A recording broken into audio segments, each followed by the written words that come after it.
a palavra para o Jean. Boa noite. Minha primeira influência de nós é White House, que é uns caras punk lá da Inglaterra. Eu acho que é da Inglaterra, eu acho.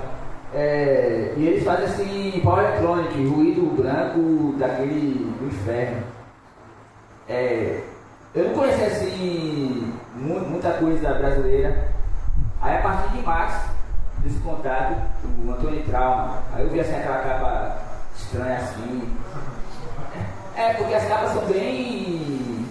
Quem curte esse tipo de som tem que se desapegar a determinados tipos de valores. Porque você vai. Se você ouvir obra arte, claro que a gente tem que tomar cuidado com os fascismos. Mas o que é o fascismo? É bom. A arte não precisa ser esteticamente bonita e agradável aos olhos, assim, você pode comunicar para pedaço de você mesmo. Aí nisso eu olhei aquela capa, entrei no grupo lá que ele colocou. Aí Max postou nós italianos, aí eu conheci algumas coisas, aí veio amizade. E por coincidência, eu moro na plataforma, no bairro lá, da suburbana. Moro na plataforma e, vamos dizer assim, o que eu percebo é que Max, ele é uma das pessoas mais generosas que existem tô quase rasgando isso, cara. Mas ele é uma das pessoas mais generosas em termos de conseguir agregar valores à sonora. Ele também tem conhecidos em outras áreas, mas como a maioria aqui é músico, ou anti-músico, sei lá, então o que nos interessa é a música.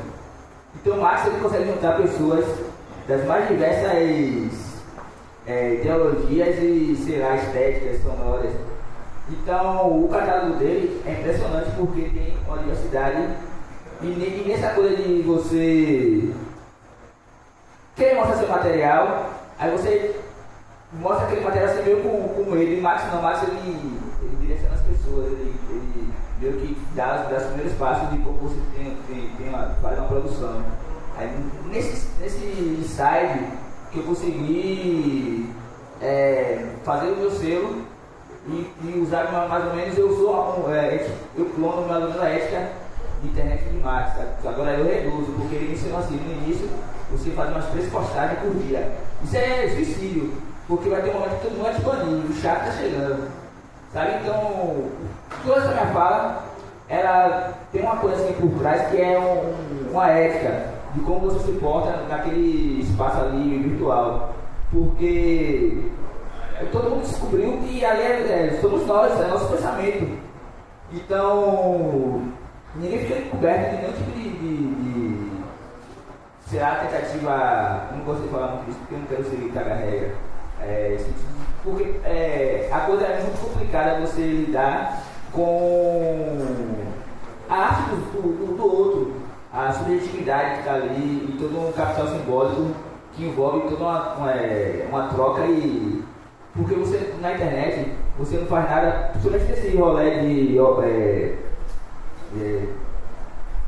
software livres, de se distribuir com Creative Commons e outras coisas mais, você meio que tem que ter uma postura muito mais séria do que você estivesse pagando. E todo mundo sabe disso, não vou ficar aqui repetindo. Então, o que eu aprendi é que você não faz nada lá que não tem um retorno, volta. Do que você escreve lá para alguém que ofende ou de coisa boa, ou de você fazer o trabalho da pessoa correr. Não sei mais o que falar. O que eu percebo é que no cenário de música experimental é um cenário atípico, porque quando você faz experimental cai num genérico infinito. Então, sei lá, talvez o experimental a gente possa usar a nomenclatura para dizer alguém que é inconformado. Eu acho que estou indo mais por esse caminho do que criar uma materialidade com a coisa. Eu sou experimental porque eu uso um atabaque que bate diferente, ou o atabaque tem um formato, sei lá, para mim é importante. Pode ter a questão estética e você fazer aquilo. Mas como uma pessoa que está mais interessada na arte sonora, eu penso que para mim o mais importante do que a expressão não musical é você chegar aonde, por exemplo, eles usam, a maioria aqui usa Polydata. Eu percebi que para você chegar, por exemplo, você usa um software pago. Por que muita gente usa o software pago? Porque você já encontra o que você quer, você aperta o botão e... Então, isso é um problema muito sério, porque isso reflete em nossos problemas de querer nos impor uma enxurrada não sei, que eu percebo que na internet, tipo, conheci pessoas aqui que todas as concepções que eu vi ali na internet não tem nada a ver com agora, mas possa ser que depois que eu volto para a internet, volte a ser o que eu pensava, sabe? Estou muito dependente de dar satisfação ao outro, do que seria a arte. Acho que a gente tem que nos unir mais para, sei lá, ter o. Porque, por exemplo, nós, muitos seres aqui que estão presentes aqui, são os seres que têm, vamos dizer assim, um certo privilégio, porque nós temos uma visibilidade que nos outros mais 500, ou sei lá, 1000, não tem. E trabalhos que são tão relevantes quanto o meu, o seu, sabe? E precisamos mais de empatia com olhar esse tipo de materiais. Eu não sei, porque, por exemplo, a gente lança em vários selos, a gente prepara material só para aquele selo ali e nunca mais a gente vai tocar isso na vida. Então, o que eu percebo eu não estou aqui querendo. Você está entendendo o que eu estou dizendo? Sim. Está 100% claro? Sabe? O que eu percebo é o seguinte: estou falando de mim porque eu posso falar das minhas experiências ali, são 4 anos meio que como maluco, sabe? A gente fala, pô, só vejo Suzana. Várias pessoas falam, assim, velho. Só que às vezes eu tenho que entender que, pelo menos, o que eu vejo daquele fluxo, por exemplo, uma coisa que eu percebo aqui dos artistas, os artistas têm muito show e pouca gravação. Enquanto muito artista que é conhecido como vanguarda, um Toby Bristol da vida que não é ruim, que eu amo, pra mim é chocolate, sabe? Meio que lança vídeo tosco, com gravação porca. E eu vejo aqui artistas muito bons com medo de documentar sua obra e eu acho que isso muito preocupante, porque a memória ela só existe se você estiver presente. Se você não está presente, você meio que é esmagado, principalmente nessa cultura que é tipo tudo que a gente quer de qualquer coisa no mundo virtual a gente tem. Se você quiser buscar tem Social, tem o Torrent, tem um monte de coisa. E a gente, como brasileiro, a gente reclama muito. Porque o Brasil não tem muito material. Sabe quanto é que a gente gasta de material para poder produzir Suzana Walter? A gente gasta o preço de uma pilha Rayovac. O máximo que a gente gasta nós usamos, não estou aqui querendo me vangloriar, mas eu posso dizer com muito orgulho que o que eu faço é um material que tem sua relevância.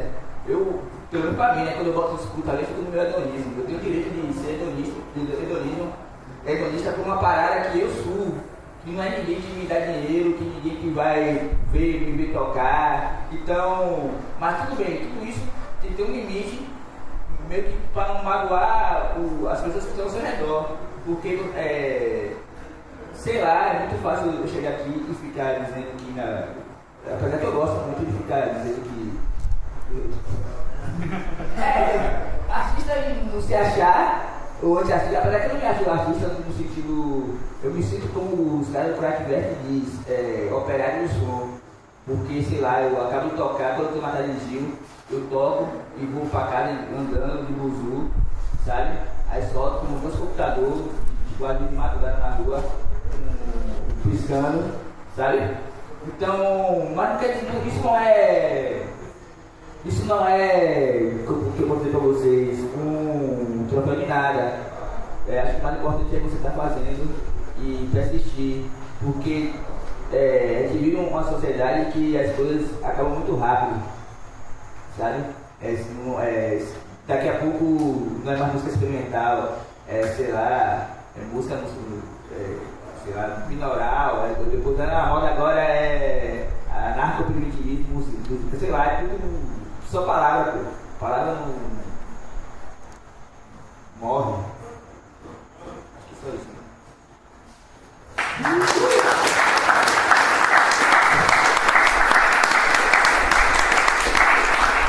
Foca em mim!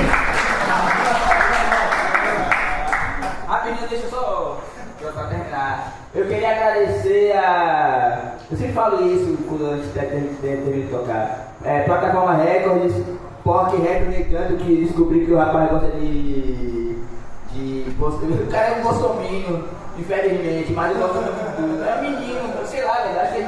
Acho que nosso problema com as pessoas que pensam diferente é que nós não aprendemos a escutá-las e, sei lá, porque a gente pode chegar. Estou dizendo aqui, pra mim você tem que apanhar mesmo, porque você se bater na rua. Você se bater na rua com uma pessoa dessa, ela não vai ter pena de você. Mas tipo assim, tem pessoas que elas não têm nosso privilégio de estar aqui numa universidade, ter uma boa educação. Então elas não são pessoas ruins, elas só não tiveram um meio de chegar a determinadas concepções, que pensar custa.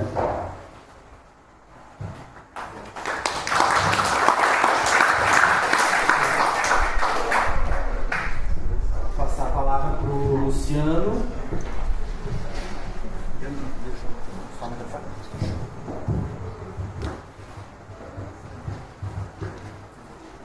Bom, primeiro, boa noite. Muito obrigado pelo convite. Muito bacana estar aqui. Eu não sou exatamente da área de música experimental, eu sou jornalista, faço programa de rádio, algumas pessoas aqui me conhecem, e faço um festival também. Então, esse programa que a gente criou, o Radioca, está fazendo 10 anos esse ano, tinha muito essa proposta de tentar levar para a rádio, para uma rádio pública, mas tentar levar essa sonoridade, essa música que está acontecendo nesse momento que nem todo mundo conhece. E há 5 anos atrás, a gente criou um festival chamado Festival Radioca, que também tem essa proposta de... Não é um festival de música brasileira, a gente não fala mais MPB, né, da música brasileira mais clássica, mas também não é um festival de rap nem de rock. Então a gente tenta, tanto no programa quanto no festival, apresentar essa diversidade. Porque eu acredito muito que o cara que gosta de rock, ele pode gostar de outra coisa. O cara que gosta de música experimental, ele vai gostar de outra coisa. Então eu nunca consegui pensar muito em quadrado, só estar num quadrado, numa prateleira, você é isso. E tudo que eu fiz e todas as atividades, as coisas que eu fiz na vida foram pensando muito nisso, e o programa de rádio e o festival, que hoje acho que são as plataformas mais fortes que eu faço parte, né? Tem muito essa proposta. A gente nunca colocou uma banda de música experimental, é uma coisa que a gente pensa, que a gente quer, mas eu acho que é um passo mais à frente, que é um festival ainda pequeno, um festival esse ano a gente vai acontecer agora em novembro, tem 11 atrações em 3 dias, em um palco só, e eu acho que a gente tem uma coisa que a gente pensa muito em educar o público, né? E, assim, tem um cara que gosta, sei lá, Magori, vai tocar esse ano no festival. Magori é uma banda de pop rock que eu acho que qualquer pessoa pode gostar facilmente, mas ao mesmo tempo a gente vai botar o Du Lavi, que é uma dupla que usa violão e berimbau, tem uma coisa um pouco experimental, tem uma coisa mais ousada ali. Então a gente pensa muito nisso, em obrigar o público da forma mais sutil possível de ele tentar ouvir outras coisas. Né? Ano passado a gente fez isso também, a gente botou o Farfão Alaska, que é uma banda de rock mais pesado, no mesmo dia de Raimundo Sodré. Então a gente quer provocar isso. Eu acredito muito que as pessoas têm essa possibilidade de ouvir coisas diferentes, e para acessar as coisas mais difíceis, digamos assim, não vai ser de imediato que você vai apresentar isso. Né? Então a gente quer aproximando esse público, mostrando outras coisas. Eu acredito que tem como ser sustentável esse cenário. Ainda não é para a maioria das pessoas. Nesse universo mais pop, esse universo mais fácil é sustentável, é autossustentável. Mas eu acho que há possibilidades e a gente está tentando contribuir com isso. O festival, eu acho que a gente coloca como uma porta para isso. Né? E essa coisa de conexão, eu sinto como jornalista que alguns meios, e o de vocês um pouco, são muito fechados em si, eu entendo o porquê, mas eu acho que é importante se comunicar. Estava falando para ele que eu faço lá no site, todo final de ano, uma lista dos lançamentos. Ele entrou no passado, não foi no disco. Não, 2015. 2015. Tem carinha. É uma coisa que eu faço questão de colocar assim os lançamentos dos discos baianos, nesse caso é baiano, de todos os tipos, porque acho importante que as pessoas tenham acesso. E por mais que a gente ache que é fechado, eu acho que a gente tem que procurar abrir isso. Eu não sei quais as pretensões de quem tem um ser indústria experimental.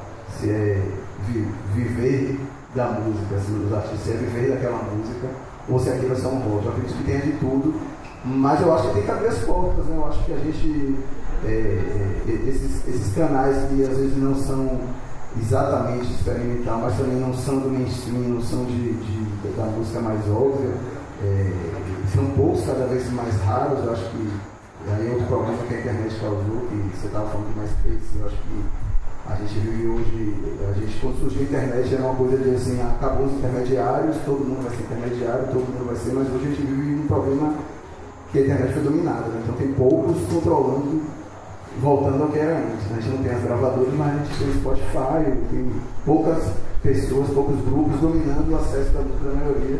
E isso é uma pena, é uma oportunidade que a gente perdeu, né?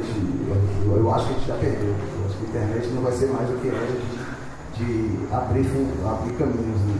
Cada vez é menos, porque a gente está fechado em bolhas, os filtros de Google, de Facebook, fecha a gente cada vez mais nessas bolhas, e a gente não tem muito como acessar essas outras bolhas, e a gente tem que aproveitar os caminhos que a gente tem. E eu acho que a gente tem alguns, eu reforço eu acho que esses festivais, o festival que eu faço, no festival que coloca isso, eu acho que a gente tem no mercado médio se fortalecendo, a gente tem alguns festivais independentes no Brasil que eu acho que promovem isso, que são oportunidades disso, alguns abrem espaço para essa música mais experimental. E eu não sei como é o trabalho de vocês, realmente não sei, com esses festivais, com esses ambientes, mas eu acho que tem que chegar próximo, porque eu acho que assim, eu fui no Bananada esse ano, que talvez seja o maior festival independente no Brasil, de Goiânia, e sei lá, vi lá, teve Pablo Vittar, Gilberto Gil, Baiano Assis, teve Negro Léo também, que é um cara, não sei se vocês consideram música experimental, mas para mim é música experimental, da forma dele, né?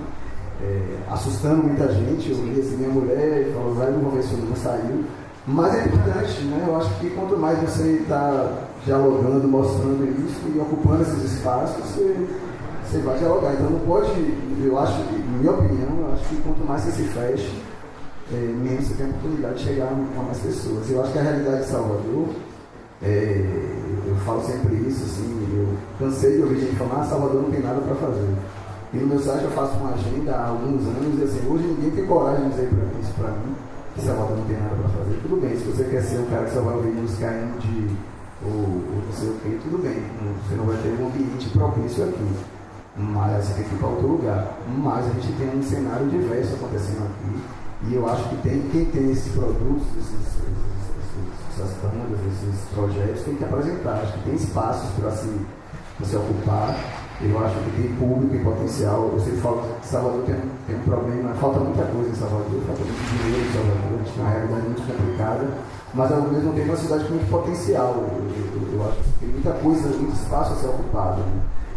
Por bandas, por projetos, por encontros como esse, eu acho muito importante, como eu falei no começo. Né?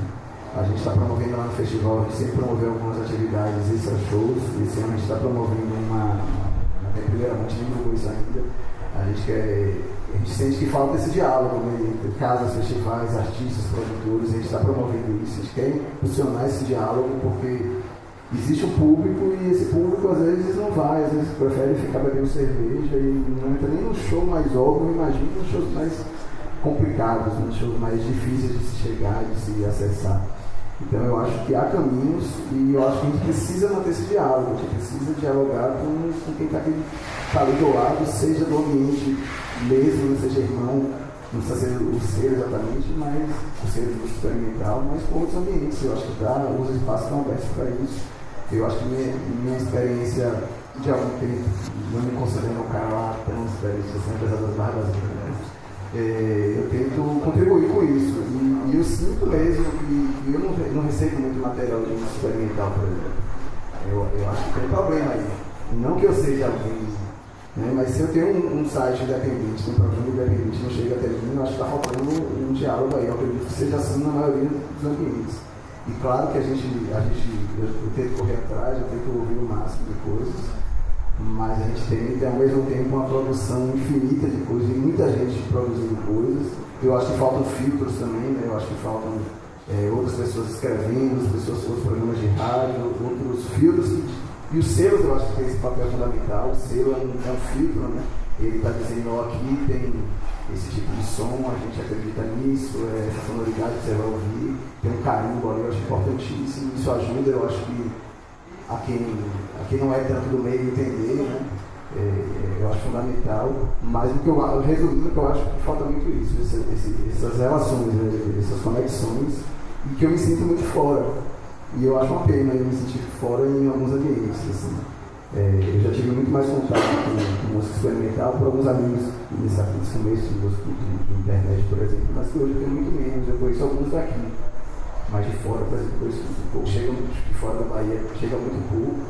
E eu descubro coisas completamente por acaso. Isso é um problema, né? Se você parar para ver que a gente vai conhecendo as coisas por acaso, talvez o algoritmo ajude isso, né? Porque eu estou sempre clicando em novos discos, em selos, em shows, o tempo inteiro funcionando isso, acaba chegando até mim, o algoritmo me vende isso, ou o cara postou um show, me vende. Mas a maioria não vai chegar. Então eu acho que a gente tem que aproveitar os filtros, né? Aproveitar os caminhos que a gente pode ter em sites, em blogs, em rádio, em festivais, que não são exatamente do nosso universo. Eu acho que a gente tem essas possibilidades. Não sei o que vocês pensam, acho que a gente pode debater um pouco isso, mas eu acho que é um caminho legal.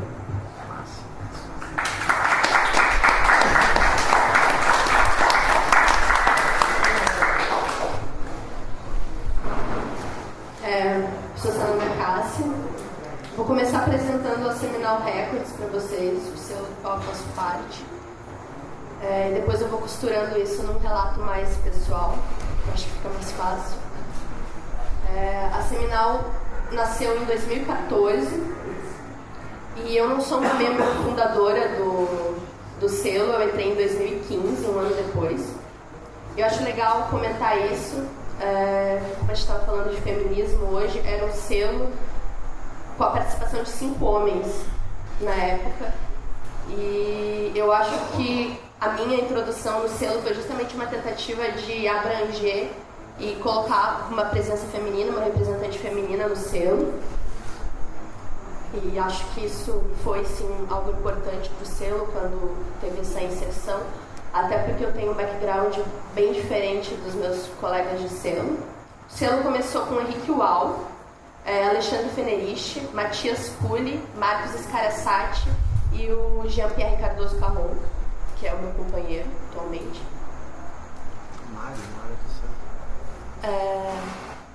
Mário Dionísio? Não. só essa galera mesmo. Então começou com eles e eu entrei em 2015.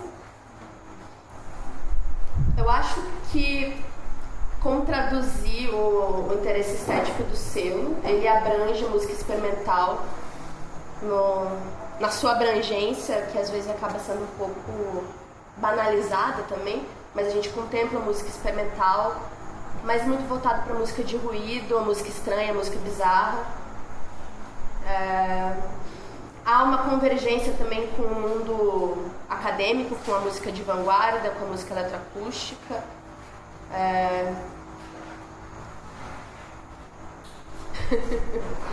E em 2015, quando eu entrei no selo, houve uma convergência desses mundos, porque eu sou de um rolê completamente diferente. Eu sou uma estudante errática, né? Sou autodidata, eu não tenho formação acadêmica ainda, e muito menos musical.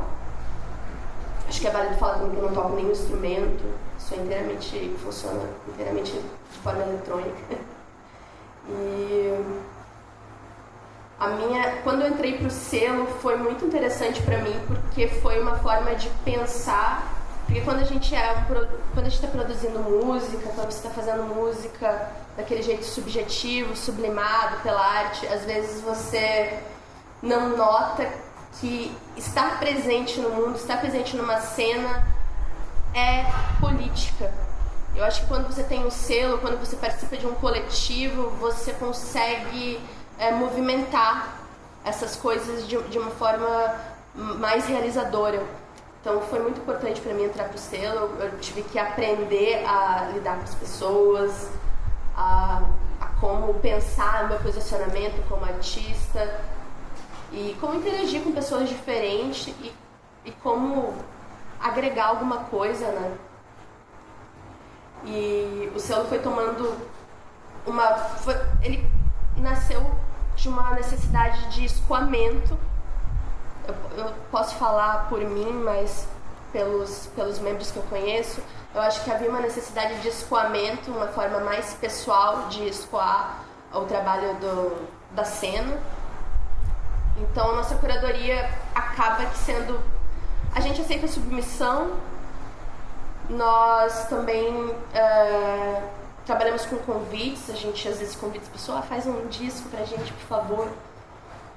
E a gente tenta também contemplar, procurar mulheres, procurar contemplar, ter representatividade dentro do selo, né? E a gente também trabalha com lançamentos físicos, né? Eu acho válido mencionar, não como um mérito, mas que o selo sobrevive do trabalho, do day job dos membros. A gente não é nada autossuficiente.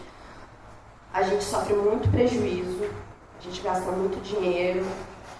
É uma forma de resistência, eu acho que tá aí com o selo, é uma forma de resistência, e eu não acho isso o ideal, porque eu acho que isso acaba criando um mito de que não é legítimo o artista ganhar dinheiro e viver da sua arte. E eu acho que não existe nada mais legítimo do que você conseguir recursos para realizar. Então a gente, apesar das dificuldades, a gente tenta se perpetuar, a gente tenta resistir, tá aí apesar das dificuldades. Mas às vezes cambaleando, é difícil, a gente tem os lançamentos físicos, principalmente, demanda muito, não é só uma plataforma digital. A gente tem uma relação forte com o físico, acho que ele dá uma presença física pro som. E com esses anos já de selo, a gente vem ainda delineando qual é o nosso procedimento, como é a estrutura do selo. A gente ainda está se organizando, mesmo que o selo já tenha agora 4 anos, vai para 5. Então, eu vou falar um pouco de mim, porque eu acho que é necessário, né? Como eu estava falando para vocês, eu vim mais do meio punk. Então eu acho que eu vivi o melhor dos dois mundos, né? Porque eu peguei bem a época da efervescência da internet, ali no meados dos anos 2000. E eu era rata de internet, fascinada por download, soulseek, enfim, essa era a minha vida. E como foi engraçado, porque quando eu entrei pro selo, que eu conheci mais o mundo acadêmico, mais as pessoas que têm esse tipo de presença um pouco mais ligada à vanguarda, foi que para essas pessoas parecia que era mais difícil você ter um selo e você realizar e fazer os lançamentos. E como eu vim do punk, eu acho que pra mim era eu via as pessoas fazendo com o mínimo de recursos. Eu cresci vendo isso. E pra mim foi natural, sabe? Ter selo e fazendo as coisas. Foi aparecendo as oportunidades pra mim. Então eu sou muito grata à internet. Eu sou totalmente cria de internet. Eu morava numa cidade pequena. Então o contato que eu tinha com o punk era daquele punk bem xixi, né? Que a gente chama de punk xixi lá no sul. Não sei como que vocês chamam aqui. Tem gente que chama de punk faquinha, que eu adoro. Mas é aquele punk, é um fenômeno cultural de urbano mesmo, né? E já um pouco mais velha, quando eu tinha uns 18, 19 anos, que eu conheci o Japanoise e a música industrial. Eu já tive bandas, já tive muito contato com banda punk, mas foi quando eu conheci o industrial, quando eu conheci o noise, que eu gamei e eu falei, não, eu quero fazer som.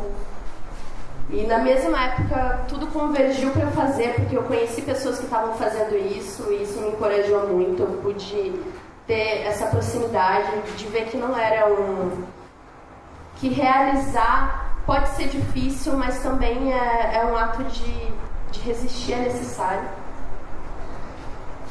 Então, eu acho que a minha vida artística vai muito se delineando por aí, porque eu sou uma artista que tem muito esse lado subjetivo da produção, mas com o selo e com as nossas realizações a gente organiza evento, festival, e o próprio conviver com outros artistas, tá em diálogo com o material dos outros, vem me informando melhor sobre o que eu sou e sobre a minha presença no mundo.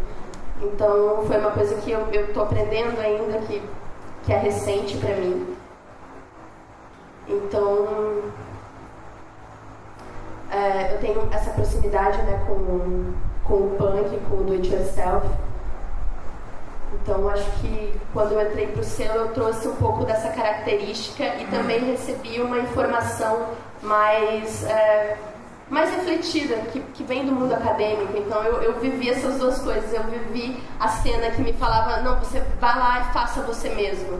E eu também vi a cena mais informada, mais acadêmica, e que eu acho super válida, porque eu acho que ainda o meio acadêmico é um lugar que disponibiliza recursos. Por exemplo, a gente está aqui hoje, é totalmente legítimo, a gente teve recursos financeiros para vir até aqui, o que é muito importante. Eu acho que é raro, né?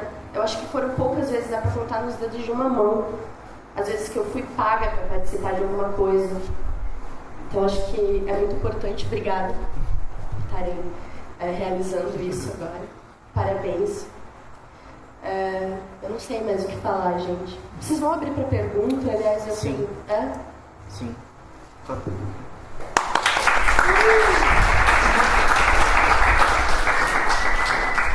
Então, legal as falas. Eu só queria pontuar um pouco para a gente abrir para uma rodada de perguntas, né? Achei muito interessante a fala do Luciano, quando ele até achei meio pessimista, assim, eu acho que a internet acabou. A internet, se a internet antes era um sonho de todo mundo ter voz, parece que hoje, você falou uma coisa assim, não, parece que hoje os canais estão voltando a ser como era na mídia tradicional, que era uma via de uma mão só, um controle, né? Controles. E realmente eu acho que o Google, o Facebook tem feito isso. E até me chamou a atenção que nesse processo de pesquisa, de entender como que os selos funcionam, como é que eles agem, quais são as estratégias de divulgação, que eu levantei aquela informação que todo mundo usa o Facebook para divulgar. Aí tá, eu estava numa aula aqui na UFBA, tinha uma turma mais ou menos com 50 alunos. Aí eu estava explicando o que eram selos, como é que eles funcionavam e tal, como é que era o mercado fonográfico antigamente e como que foi essa transição para a internet. E falei, não, então, por exemplo, quem daqui da turma paga Spotify? Levanta a mão. 30 pessoas levantaram a mão que pagam o Spotify mensalmente. 30 pessoas de 50. Numa turma, numa sala de aula, num curso noturno, em Salvador, na Bahia, no Brasil. Imagina o mercado que o Spotify movimenta no mundo. É muito dinheiro. É muito... E é menos trabalho do que uma gravadora... Eles não têm trabalho nenhum. Eles não produzem nada. Só de fazer o site. Não dão nenhuma assessoria para o músico. Aí eu comentei assim, pô, mas vocês não buscam outros artistas, pesquisam, vocês não buscam assim, artistas locais, baixar os discos da galera, vocês só ficam no streaming. Isso é um outro fenômeno, a gente não baixa mais, a gente só faz streaming, a gente fica gastando a internet para escutar a mesma música várias vezes, pagando na internet para reescutar a mesma música que já, enfim, você paga dobrado, né? Paga constantemente a mesma coisa. Aí teve um aluno que falou assim, aí eu comecei a propor e provocar a turma e dizer, não, eu acho que a gente tem que pensar em novos canais, novas maneiras de distribuir música, novas maneiras de se relacionar com as buscas de música, de achar novos artistas, de achar novos estilos, sei lá. Aí um aluno falou, não, professor, não é assim. O cara que tem uma banda, o cara que quer lançar um trabalho seu, ele não vai lançar em qualquer lugar, ele quer estar ao lado dos melhores. Ele quer botar o disco dele ao lado do Caetano Veloso, quer botar o disco dele. Eu fiquei pensando assim, pô, então não tem jeito. Ele falou, não tem jeito. Então, essa resposta não me satisfez. Essa resposta não me contemplou. E é um pouco por isso que a gente juntou vocês aqui, pra gente pensar junto. Porque o encontro presencial ele tem uma potência também das conversas laterais, de ir ali no mato fumar, de esse tempo, o tempo do encontro é um tempo diferente do tempo que a gente tem na internet. Esse momento do encontro, esse estar junto é muito importante. E o tempo está passando, a gente precisa dar uma resposta. Eu quero realmente provocar para que essa rodada de perguntas a gente aponte direções, mesmo que sejam sonhos impossíveis. Eu não sei o que vai acontecer. Eu acho que o esmeril é uma resposta. Eu acho que o esmeril é uma maneira. As cenas vão ser hospedadas no servidor da UFBA. É um servidor que a gente tem acesso, que é nosso, que é totalmente legítimo, uma instituição nossa, pública, aberta. Não é tão aberta. Mas é pública e gratuita, ainda. E a gente está lutando para que se mantenha assim. E essas cenas vão ser disponibilizadas, acessíveis através de um software feito em software livre. Então acho que esses caminhos a gente tem que valorizar e estimular e realmente divulgar e continuar propondo, criando novas cenas para que fazer esse circuito rodar, essa brecha nessas bolhas, fazer isso realmente seja uma fissura nessas bolhas, né? Então é isso, queria propor um pacto da gente continuar essa rede, continuar essas discussões, e vou abrir para o debate, vou escrever as pessoas, eu acho que todo mundo vai querer falar, espero que todo mundo fale. Aqui já temos uma pergunta. Uma coisa que eu achei interessante no esmeril foi que ele lida de uma forma desafiadora com a autoria. Eu queria saber se vocês pensam nisso, se há alguma proposição mais intencional em lidar com a ideia de autoria, porque eu acho muito interessante essa cultura do sample, né? Essa cultura de se apropriar de materiais alheios e se desconectar tanto desse personalismo que muitas vezes a música carrega. Queria saber. Massa. Eu acho que o Bruno pode responder um pouco sobre isso. Depois a gente fala mais um pouco sobre o que cada um pensa. Cada um está propondo uma cena. Como é que cada um pensa sobre a sua autoria na cena? Eu sempre tive preocupado nessa parada de não me vender como um grande músico, como um grande artista. A gente ouviu expressões de não artista, não música, etc. Para mim isso sempre foi isso não defendo, não sei nem argumentar muito, mas eu sinto também uma necessidade de me tirar do lugar de um produtor de genialidade, do lugar de produtor de uma coisa criativa, que me diferencia dos outros, que bota um lugar especial em relação às pessoas e tal. Todas essas coisas que envolvem o fazer artístico, a subjetividade dos artistas e tal. Então essas paradas sempre foram delicadas para mim. Agora, falando diretamente do esmeril, que é a questão, eu vejo que tem 2 pontos aí, né, que o Cristiano mais ou menos sintetizou já na introdução da fala. São duas realidades diferentes, 2 realidades complementares diferentes. Tem o remix, tem as pessoas que vão estar produzindo as suas cenas para disponibilizar ali, e aí eu acho que nessa parte da parada a gente tem que ter um consenso, que é um consenso de que as cenas que estão sendo disponibilizadas ali pela própria característica da ferramenta, da iniciativa da rede, da perspectiva filosófica e política que a gente tem, essas cenas que estão sendo distribuídas ali, todas elas têm que ser livres e remixáveis e manipuláveis e aquelas, enfim, seja, a gente vai conversar sobre isso, seja com o Creative, então vamos ver como é que a gente vai criar, se a gente vai criar uma licença própria, como é que a gente vai fazer isso, para que tenha um certo padrão no sentido de defender, que nem o GPL, que a GNU Public License, que é a principal licença de software livre do mundo, posso dizer que é a principal, que vem do GNU, da comunidade mais ampla da... sendo aperfeiçoada até chegar na GPL 3. É a última versão, tem versões históricas, agora tem a terceira, que é uma pérola da defesa dos direitos das pessoas que querem trabalhar no software livre, de garantias da liberdade. Ela não é uma restrição da comercialização, ela não é uma restrição das coisas, ela é uma garantia da liberdade. Liberdade de conhecimento sobre os códigos, sobre os processos, compartilhamento, derivação, venda, etc. Então, a gente tem que ter, eu acho, um padrão de garantia das liberdades na distribuição das cenas dos períodos. Para mim é uma questão, a gente tem que conversar como fazer isso, mas é uma questão bem clara. E outra questão é discutir também entre as pessoas que estão produzindo e com usuários possíveis e tal, a consequência disso, que é o remix direto feito na ferramenta, que é as pessoas que vão estar pegando a ferramenta já com aquelas cenas feitas por artistas da rede, que estão contribuindo com os materiais, e vão derivar gestos e procedimentos ali de remixagem e tal.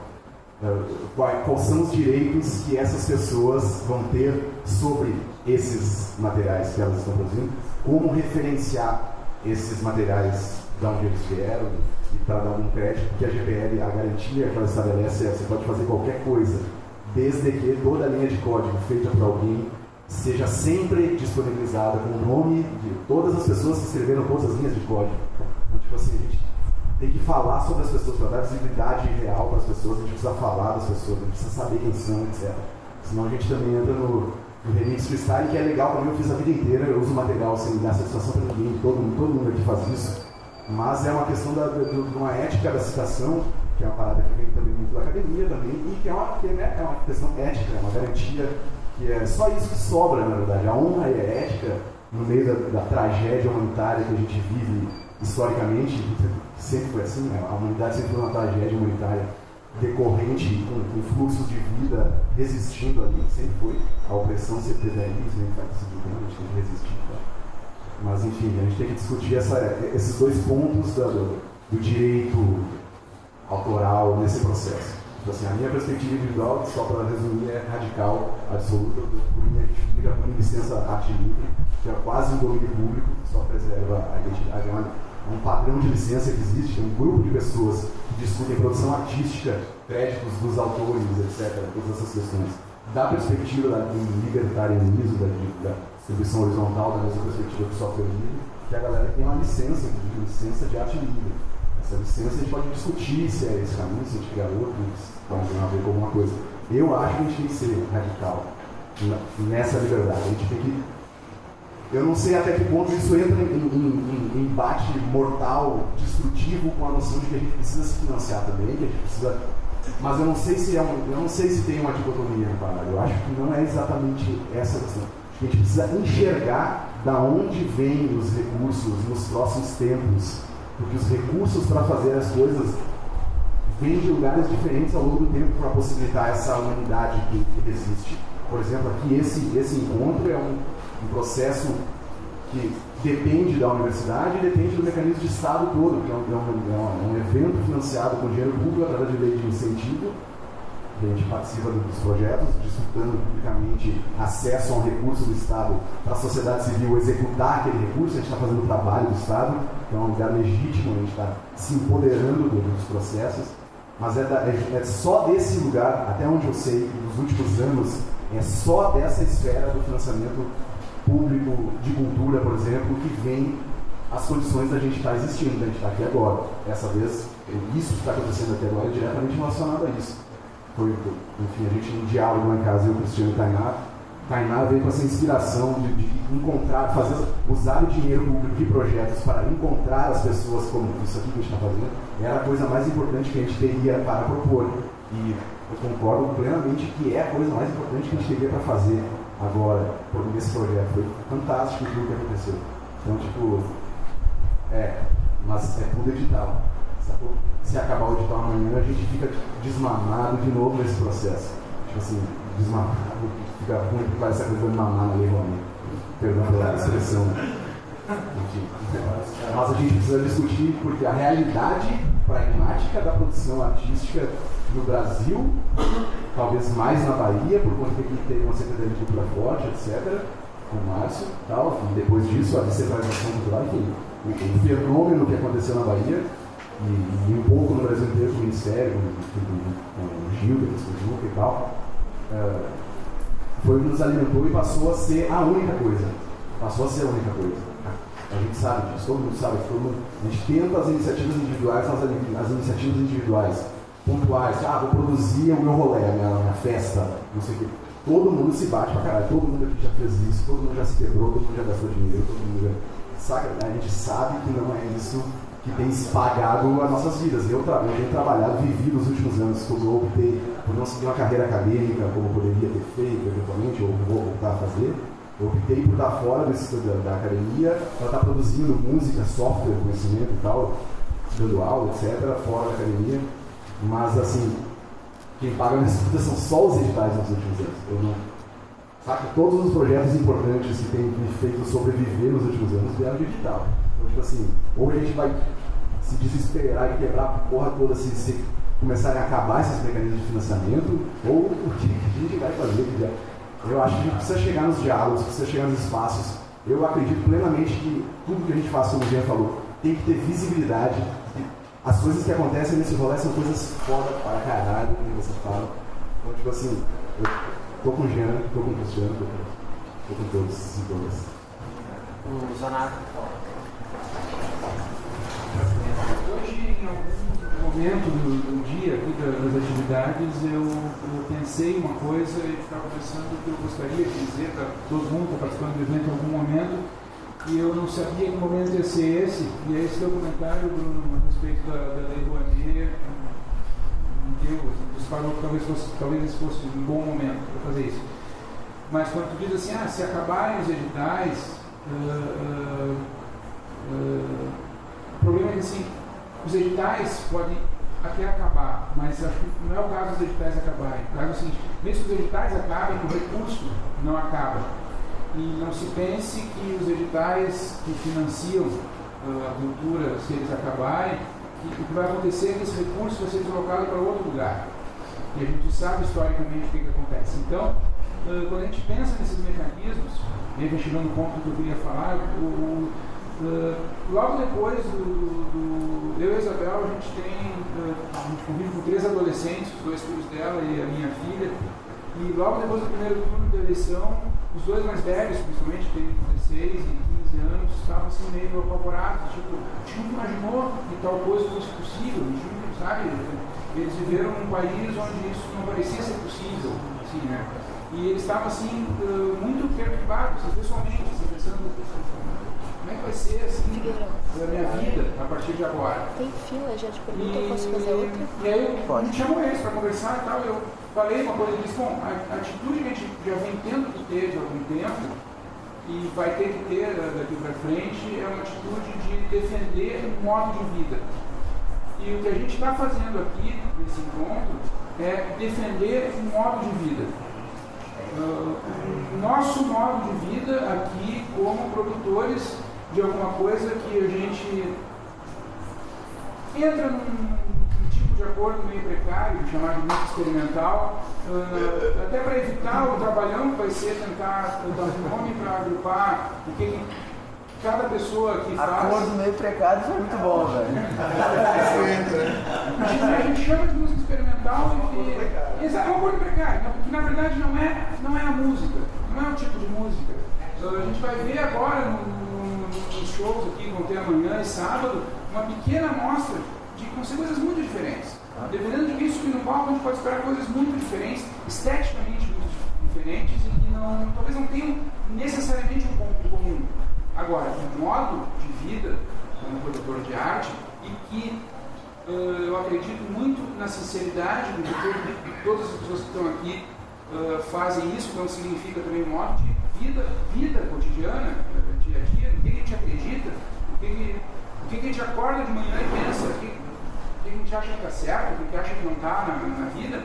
Isso a gente tem bastante em comum e a nossa atitude é de defesa, e defender esse modo de vida significa defender os espaços ou como hoje quando fui gravar o vídeo lá, eu falei assim, não é defender, por exemplo, a música que eu faço, que eu gosto, que eu sabe? Não é defender isso, é defender a possibilidade de que músicas existam, a possibilidade de que trabalhos existam. Isso a gente precisa, e aí eu acho que é isso, gente, aí esse encontro está permitindo, no meu modo de entender, é isso. Não é permitindo, a gente está fazendo isso aqui. A gente está fazendo isso, a gente está defendendo o nosso modo de vida. E às vezes objetivamente é defender que existam políticas públicas que garantam que os recursos venham para isso. E uma parte dos recursos venham para isso. Né? E não simplesmente, porque isso depende de. E é um papel, um papel. Se for falar em Lei Rouanet, a gente sabe para onde vai o dinheiro da Lei Rouanet. Né? Jamais viria para esse evento. Jamais viria para o ESMO. O ESMO conseguiria talvez aprovar um edital na parte, digamos, ministerial da Lei Rouanet. E deu, provavelmente ia terminar ali. Nenhuma empresa iria querer ter a sua marca associada ou achar que isso iria... Não porque o ESMO ia fazer mal a marca, a imagem da empresa. Mas não ia dar eco, não ia dar propaganda. Exatamente. Né? E não é o caso de citar nomes, mas cada um aqui é capaz de pensar rapidamente em 3, 4, 5, 6 nomes que sabe para onde vão os dinheiros, sabe para onde vão os dinheiros da Lei Rouanet, bom, né? Bom, mas então é isso. Então, realmente não faz muito sentido falar, né? Sabe que não faz muito sentido falar essas coisas relacionadas à Lei Rouanet, mas faz muito sentido a gente pensar em defender que existam políticas públicas. Então, que bom que o governo do Estado, aqui na Bahia, ainda tem um edital que premia esse tipo de ação. Lá no Rio Grande do Sul existe um edital semelhante, mas os recursos são cada vez mais escassos. O edital em si não acabou, mas os recursos disponíveis já são alocados de um jeito que torna inviável. Assim, torna inviável qualquer, enfim, uma variedade de projetos. Tá, então, enfim, isso eu queria, a partir do documentário, falar desses aspectos, que me parece importante que a gente está fazendo aqui.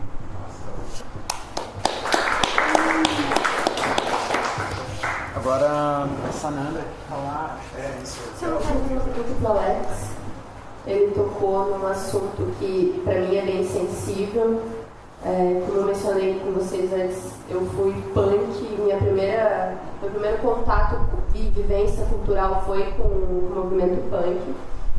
Porém, fui chegando nas profundezas da internet. A de nós que eu escutei foi White House. E o White House tem essa temática fascista, né?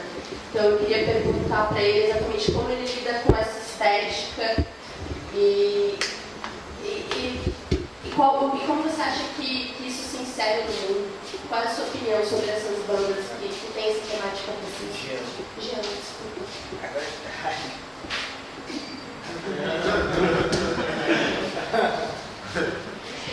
É o seguinte, se você pega a história da anti-música, o rock and roll, eu vou falar que é exemplo mais pop, tipo, se você pegar a letra do Velvet Underground, você vai ver que ali não tem nada de politicamente correto. Se você pegar os The Stooges, um dos irmãos Ashton, eles usavam suástica e picar porra e dizia que ia picar porra em preto.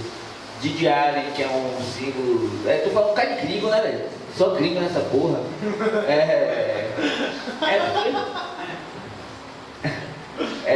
Então assim, tem o selo que eu amo bastante, que eu, sei lá, eu não tenho uma fixação moral quando escuto uma música, sei lá, eu procuro ver arte sonora. Agora é claro que eu procuro saber se os caras são fascistas, coisa e tal, e não fico propagando qualquer coisa. Apesar que tem muita coisa que é, sei lá, eu gosto muito daquele livro, mas minha vida começa a ser rock and roll, né? Então eu vou falar um bocadinho enlatado. O Bate por Favor, tem uma passagem no Bate por Favor que Alan Veiga ele faz umas suásticas de como é que chama? Fluorescente. Então meio que ele questiona isso. Várias pessoas que veem uma suástica ficam putos da vida assim, sabe? Cheio de ódio. Aí pergunta, será que esse ódio que a pessoa está sentindo não é um ódio por a coisa antagônica, assim, tão próximo de você? Então eu caio meio com uns discursos, não para alimentar, porque se existe alguém que está do lado fudido da história, sou eu, né? Quando a polícia passa, eu vou entrar todos os clichês, todo mundo já sabe. Então, sei lá, é meio estranho porque você dá um rolê, por exemplo, o Masami Akita, o Meslo, ele pratica, qual é o nome daquela técnica japonesa que foi bondage. Bondage é uma técnica japonesa de tortura, que as pessoas depois eles adaptaram para questão erótica, questão sexual. Os mais temas. Então, tipo assim, vamos supor, você pegar 90% do material do Hash Noise, como se diz, Power Electronic, as temáticas são absurdamente pesadas, de splatter, gore, você vai ter tipo, às vezes você acha que está no catálogo da Brasileirinha quando você abre o selo lá dos caras, pornografia bizarra, sabe? Eu não sei, acho que são músicas são temáticas difíceis. Eu não sei, sei lá, só não seja fascista e queira matar os outros na rua. Aí você parece Coquetel Molotov. Mas tirando, sei lá, não tenho. Quando eu olho uma obra de arte, eu tento transpor minhas barreiras de preconceito. Eu tento, sei lá. Claro que tem linguagens que são prejudiciais, que fomentam ódio. Por exemplo, você pega metade das capas de metal, tocando fogo em igreja, né? Black metal. Então, sei lá, isso é muito pessoal, como você, cada um lidar com os seus demônios, aí eu sou o cara que carrega.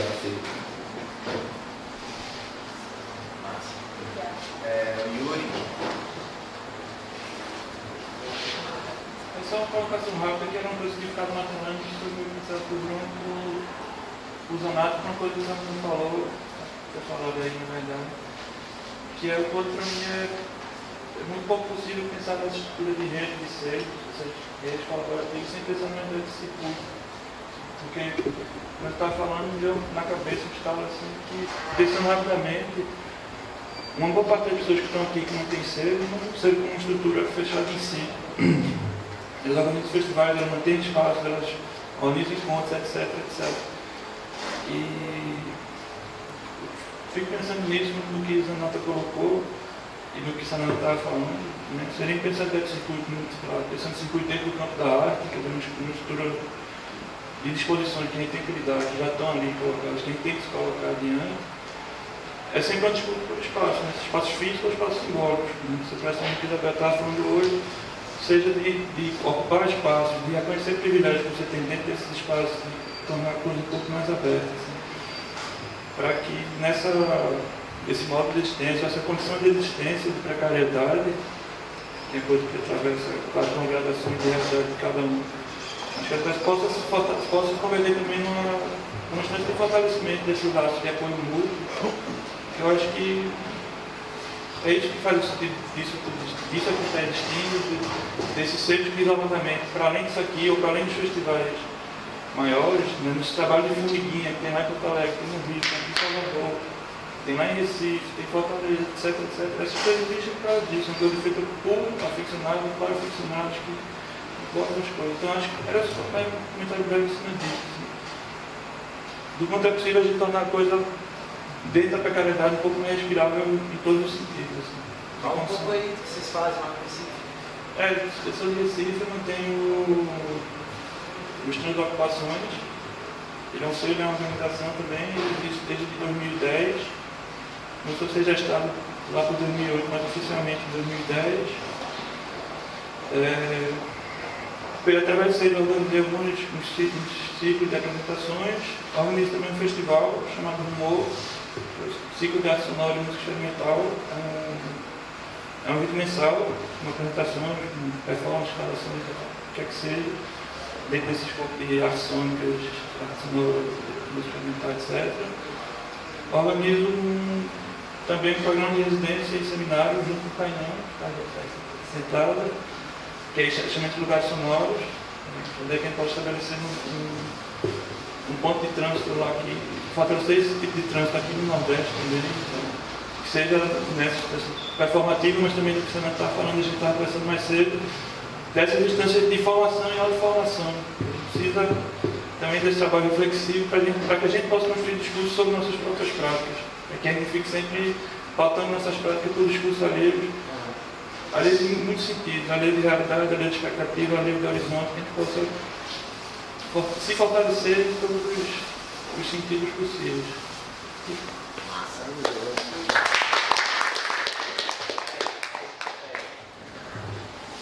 Boa noite. Eu queria ser o Yuri Bruschi. Eu queria falar exatamente isso. Eu posso continuar, né, tentando reforçar essa ideia de rede, de conexão, né, que eu discordo do Luciano um pouco. Você fala que falta essa conexão assim, com os meios de comunicação, né, com o jornalismo de uma forma geral.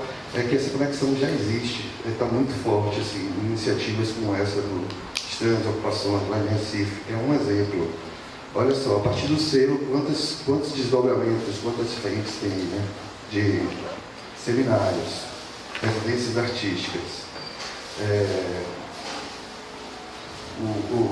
O evento que tem uma regularidade, né? O ciclo o ruído, não é isso? O rumor. De um único selo já tem 3 frentes, assim, né?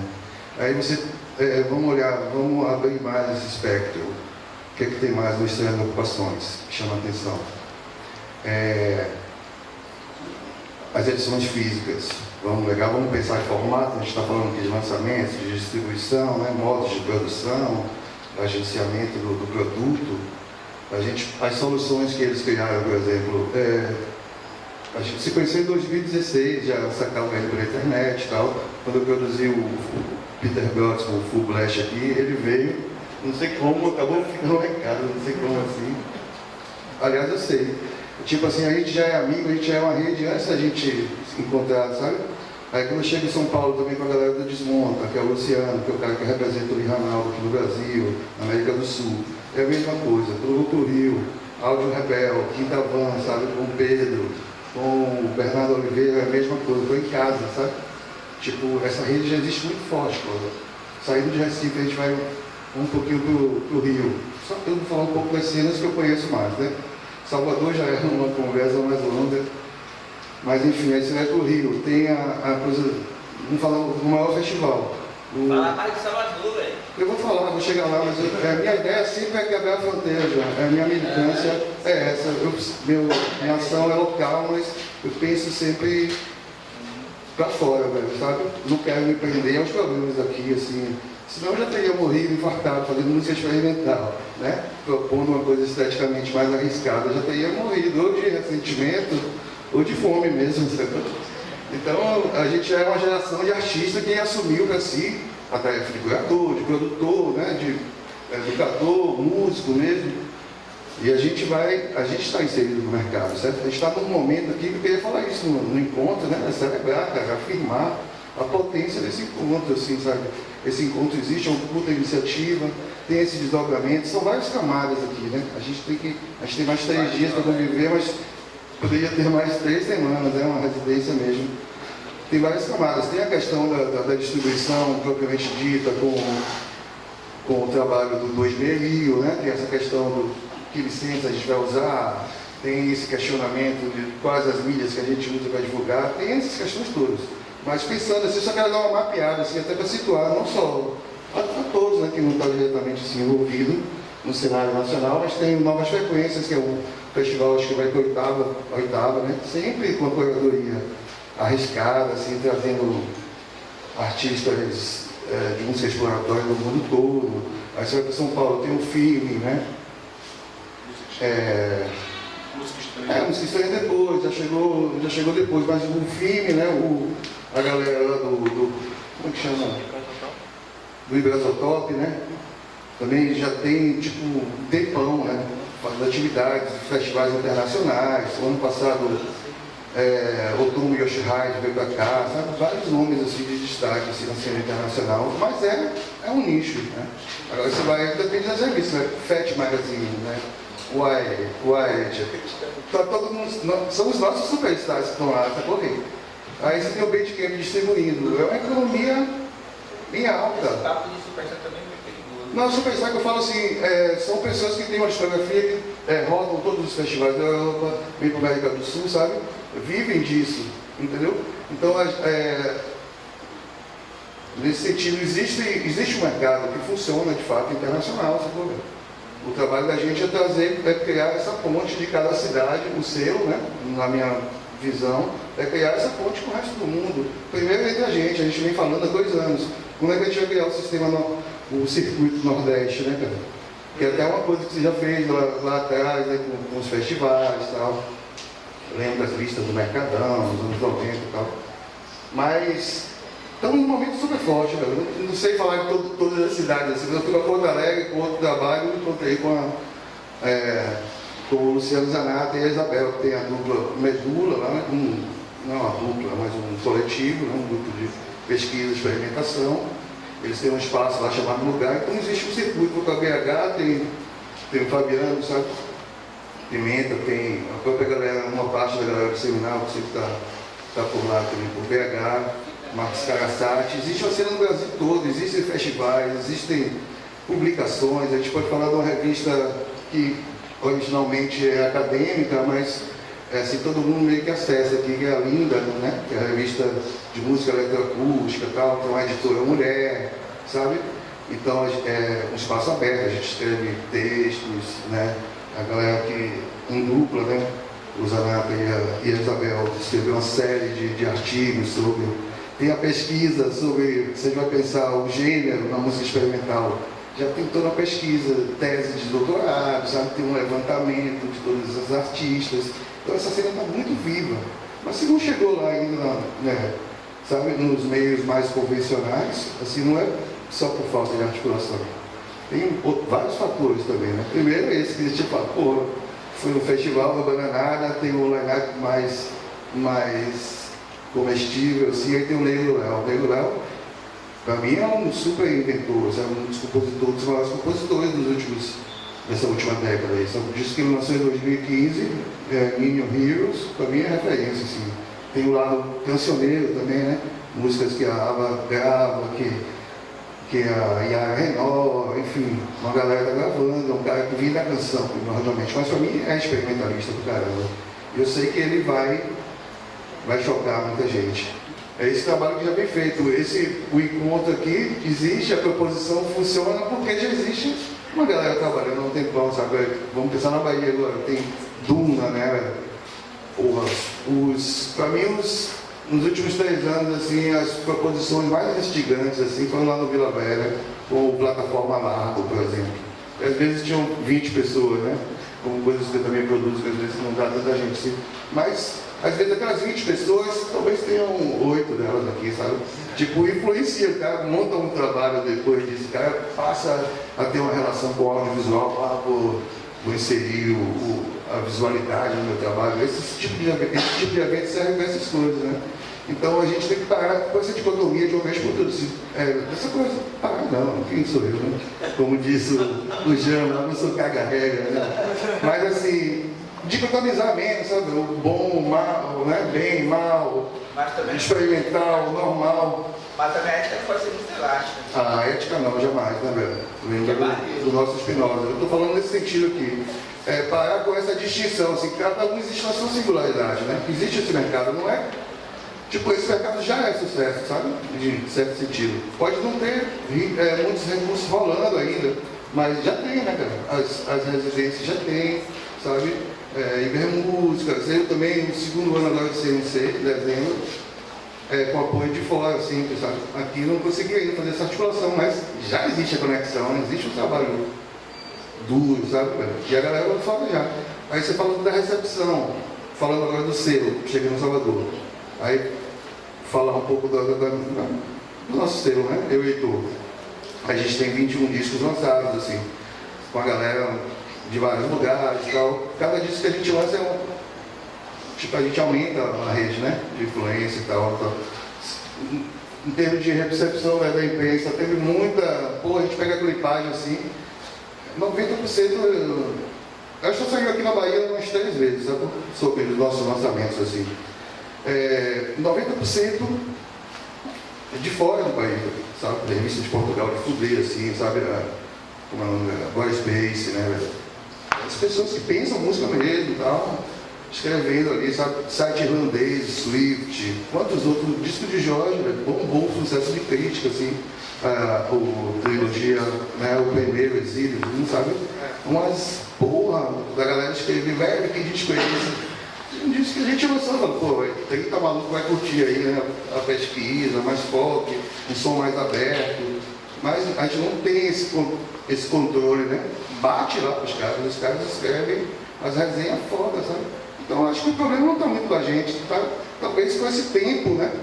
O tempo do mainstream, do mercado, das grandes marcas que mantém esse mercado. A gente não está nesse tempo ainda, talvez a gente esteja um pouquinho na frente, já discutindo as formas de distribuição, né? Forma de produção, mas o mercado não está todo mundo usando produtos, as mesmas timbragens, mas eu não estou. Meus amigos são lá, minha vida é a música, sabe, velho? Acho que é mais isso, sim. Agora, e mais uma vez também, tipo, para virar um mantra, assim, quando a gente fala de música experimental, a gente não está se referindo a um gênero musical, né? Como a um estilo, como o Luciano mesmo falou. Mas sim a uma ética, a um agenciamento, uma forma de fazer as coisas, sabe? A gente aceita esse rótulo, assim, esse balaio, porque tem uma, como eu falei no começo, se eu chego no Rio eu me sinto bem, se eu chego no Salvador e Belo Horizonte, né? Recife eu me sinto em casa, porque existe essa rede, existe essa ética, a gente sabe, somos da mesma, somos filhos de Caim ou de Abel, não sei qual é o melhor, tipo assim. Valeu.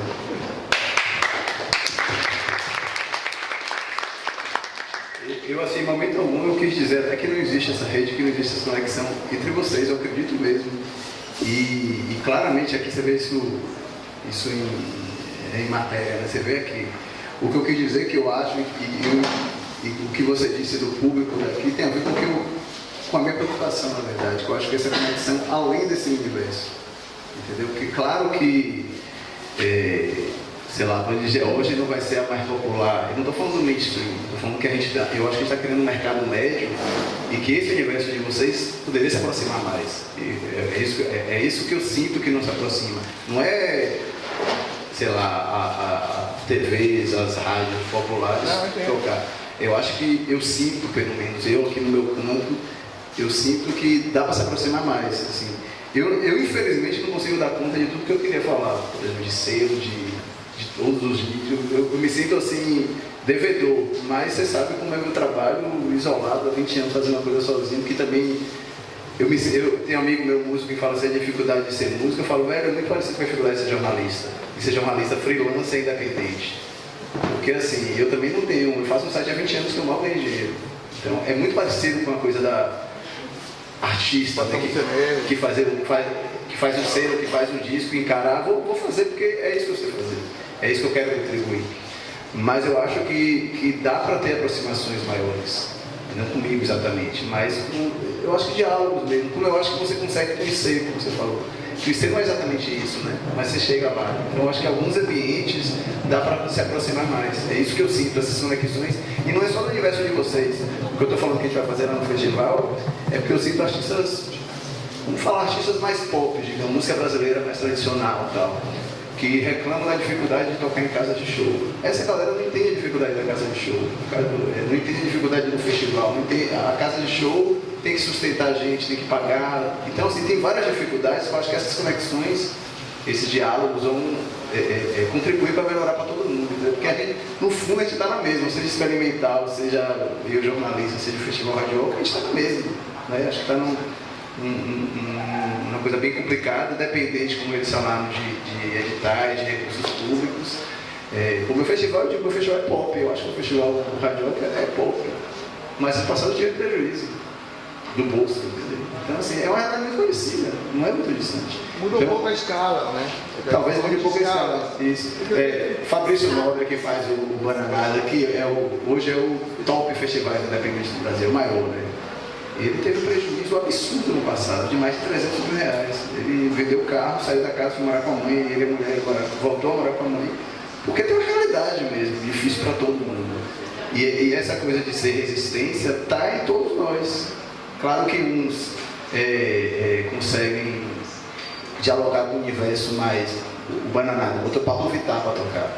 Eu não botaria no festival de jeito nenhum. Porque para mim tem a ver com o que eu acredito. Mas cada um tem suas realidades, até onde abre mão. E só que eu acho que todo mundo é resistência ao mesmo tempo. Né? E isso que eu acho que a gente está, na verdade, do lado, cada um no seu ambiente. E o que eu sinto falta são esses diálogos. Não só de vocês quanto comigo, não é isso, entre todos os ambientes. Eu posso aproveitar a onda de otimismo do Ed? Realismo, Realismo. Engraçado, Cristiano, é engraçado que aqui foi a primeira vez na minha vida que eu acho que me chamaram de pessimista. Eu sou acusado de ser otimista na maioria do tempo. Eu já sou o contrário. Eu sou pessimista, mas eu tenho uma visão bastante otimista. Otimista, sim, com todas as suas limitações, né?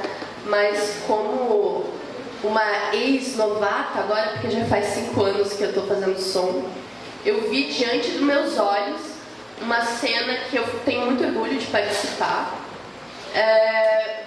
principalmente no que diz respeito às mulheres. Eu vi um crescimento enorme de pessoas fazendo música. E uma coisa a se notar no nosso rolê é que a maioria das pessoas que consomem como público, geralmente elas têm uma atuação artística também. Então a gente não tem tanta essa relação com o público como, sei lá, a Beyoncé tem a Nath. Geralmente quem está escutando seu som é quem também está fazendo, quem está interessado em ter uma prática artística. Nós somos o nosso público.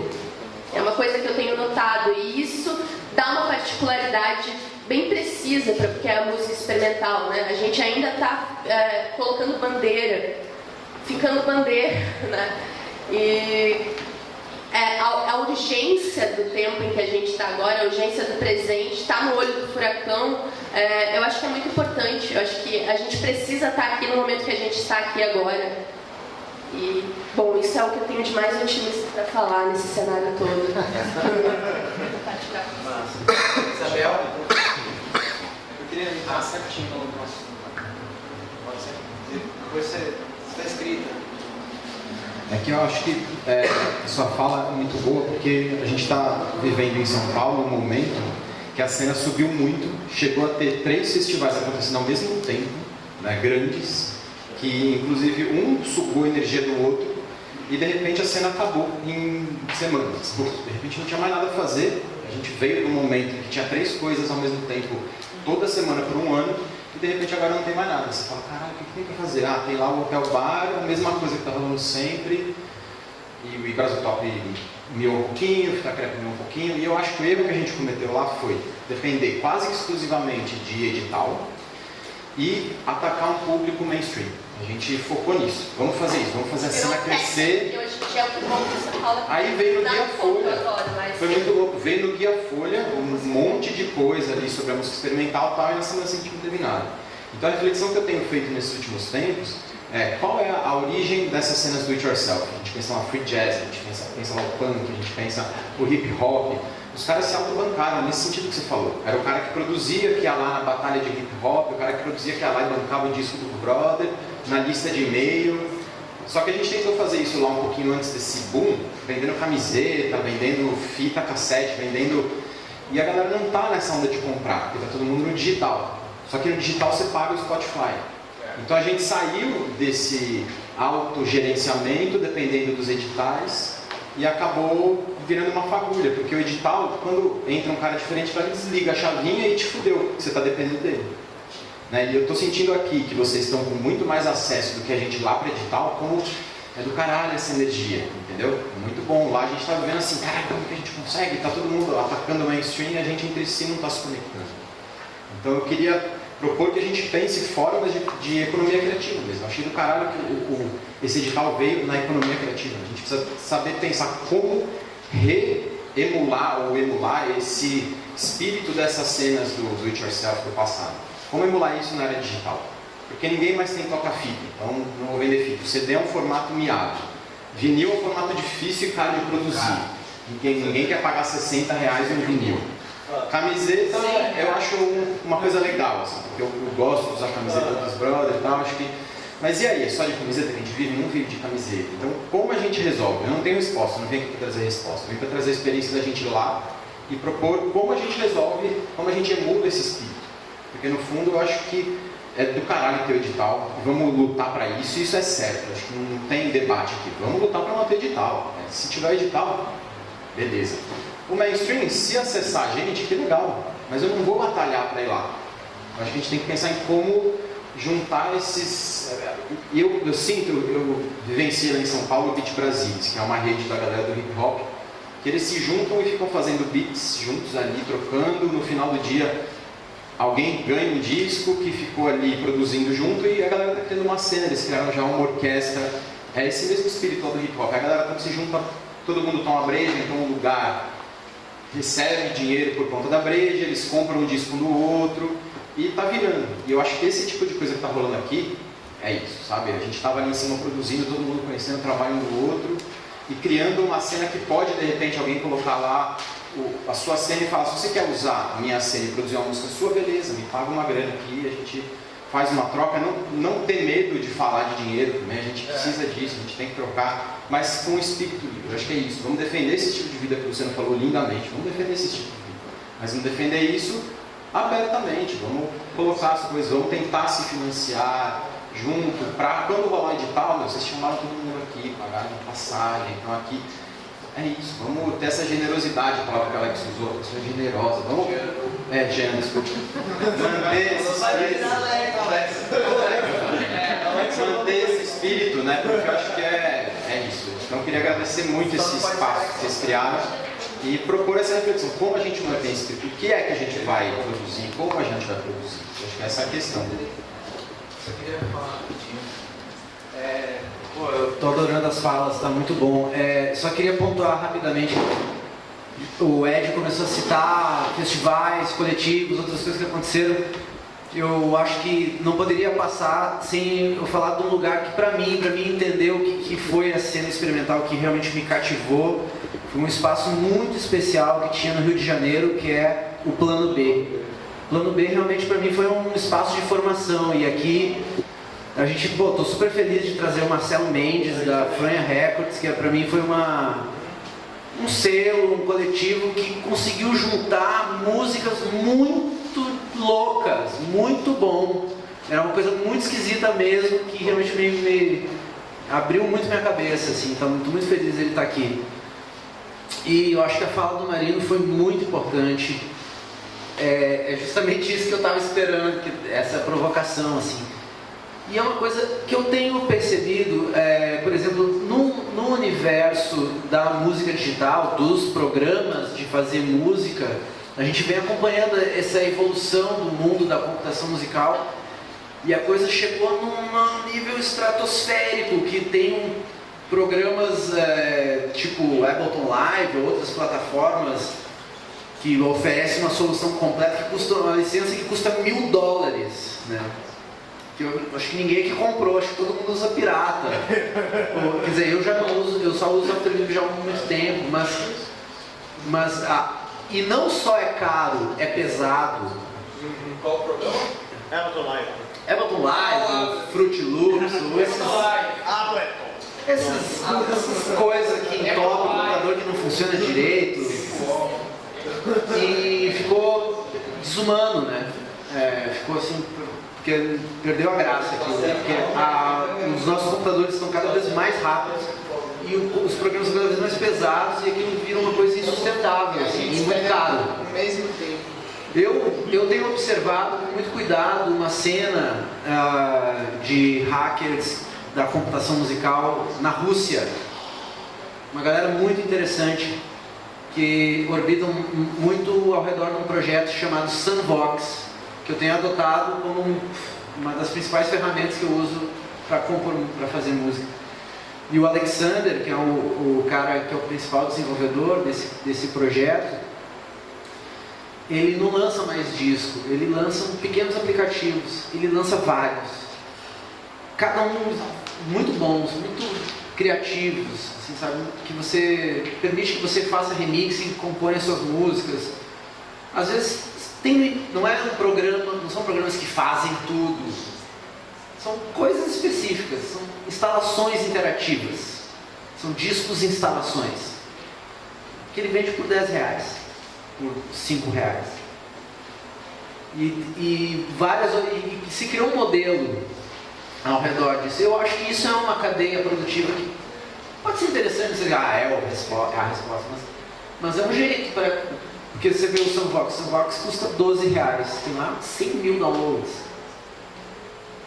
Entendeu? É uma coisa que para ele está funcionando.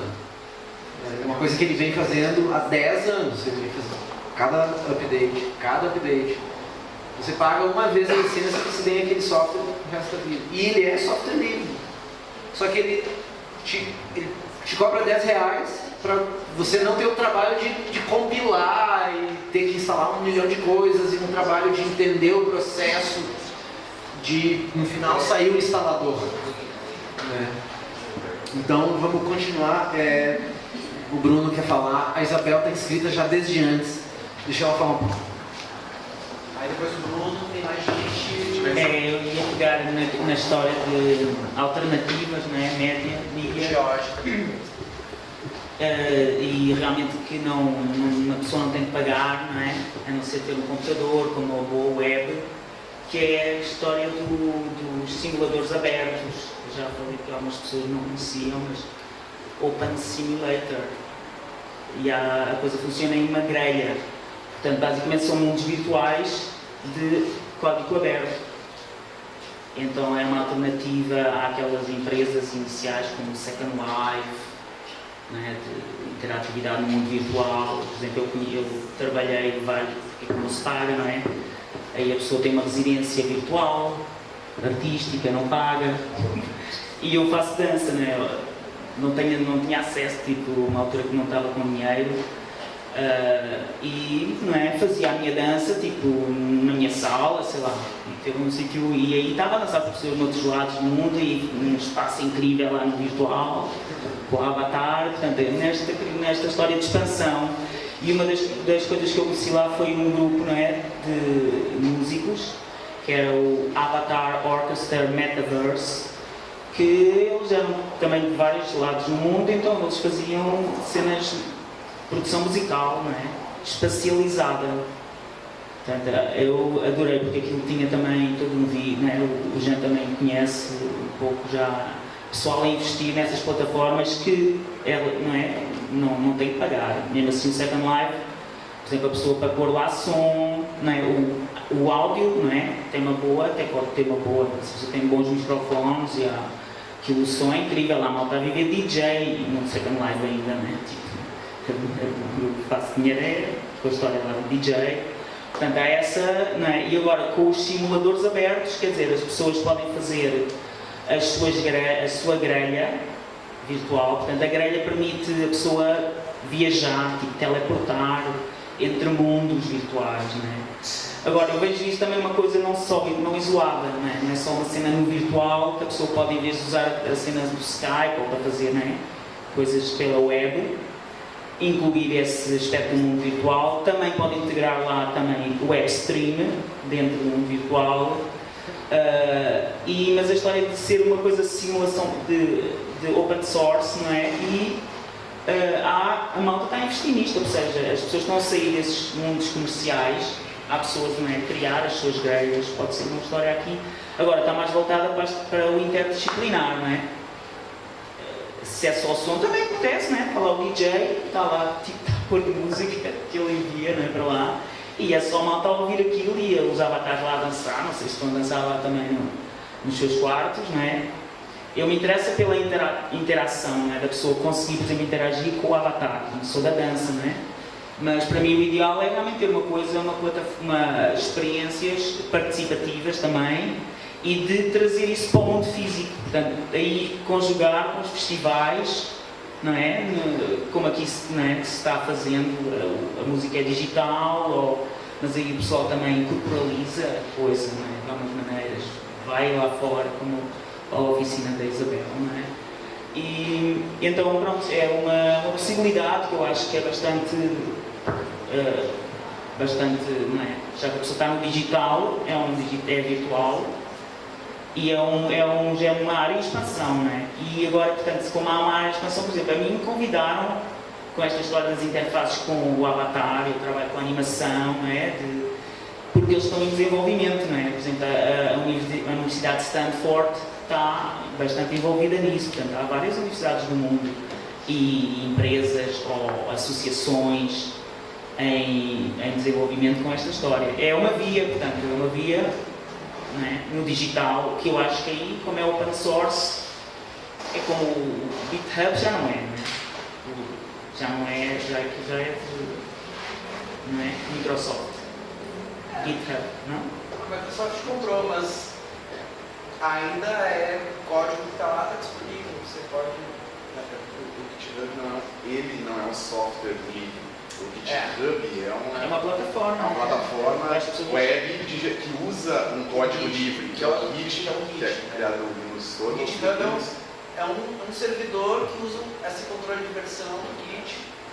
E ele, só que ele virou o mainstream ele virou o principal lugar de repositório de código de software livre de todos os repositórios. Ele é o repositório máximo de software livre que a gente tem.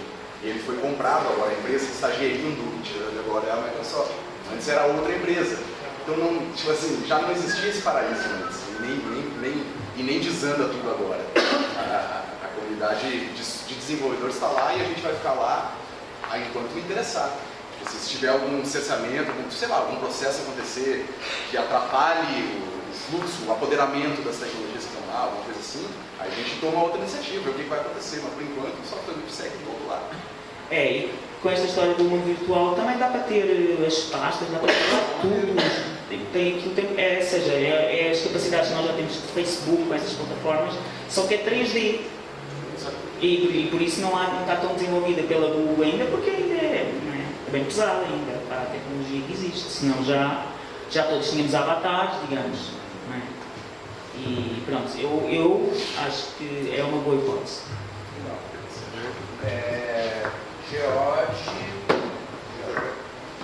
Bom,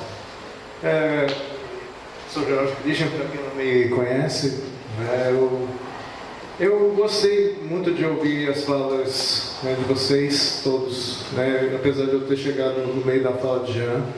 Eu me identifiquei muito com as histórias, com pedaços delas, por exemplo, sua experiência com Java Noise, o que eu conheço desde 2008.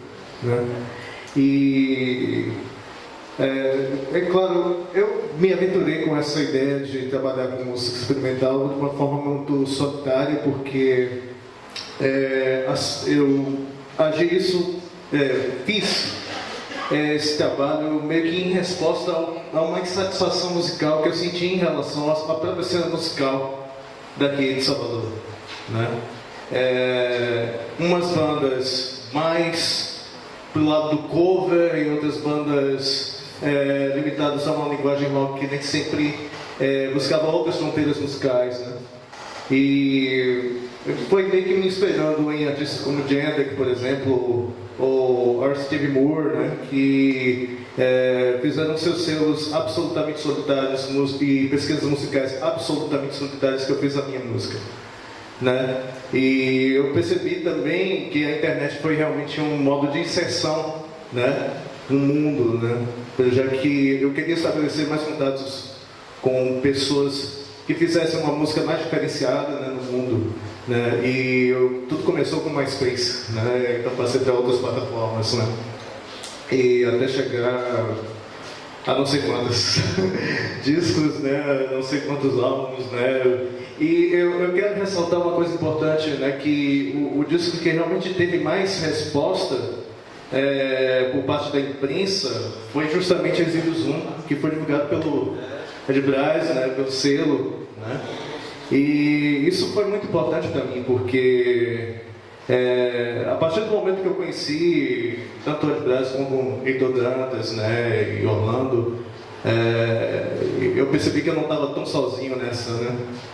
E percebi que realmente havia gente que poderia realmente se comunicar com o tipo de arte que eu estava propondo, né? E como também eu poderia dialogar com essas pessoas, e até hoje estou aqui. E o Wesley está realmente sendo um espaço de encontro que eu considero muito importante, um evento que estou achando que é um marco mesmo, né? Para que a gente possa pensar que rumo a gente pode tomar, né? Logo depois de tantas experiências, cada um com as suas personalidades, né? E suas descobertas e o que pensar depois, né? O Luciano Matos, por sinal, agradeço pela divulgação da minha entrevista no seu blog, né? Ressaltando uma coisa que eu tenho também uma insatisfação em relação às plataformas de streaming, entendeu? Porque eu sou uma pessoa que foi muito educada na coisa de ouvir o álbum, de ouvir a obra, entendeu? E isso está sendo dispersado, está sendo meio que, não sei, uma coisa negligenciada, entendeu? E eu vejo que assim, os trabalhos dos selos, né? Opa, abaixa o volume ainda. Tudo bem. Estava muito alto. Sim, verdade. Tá ouvindo aí. Sim. Eu vejo que os trabalhos dos selos estão meio que, assim, postos para escanteio para que, assim, a percepção do ouvinte esteja cada vez mais fragmentada, né, em relação a isso. E eu quero saber que tipo de resposta a gente pode oferecer a isso, né? Porque, assim, eu coloco as minhas músicas nas plataformas de streaming muito a contragosto. Muito a contragosto. Entendeu? Há uma espécie de possibilidade remota de ganho financeiro de não sei quantos centavos de dólares para cada streaming, que eu considero ridículo. Entendeu? E também, assim, a gente precisa, de algum modo, né, também pensar numa resposta à altura, né, em torno disso, né?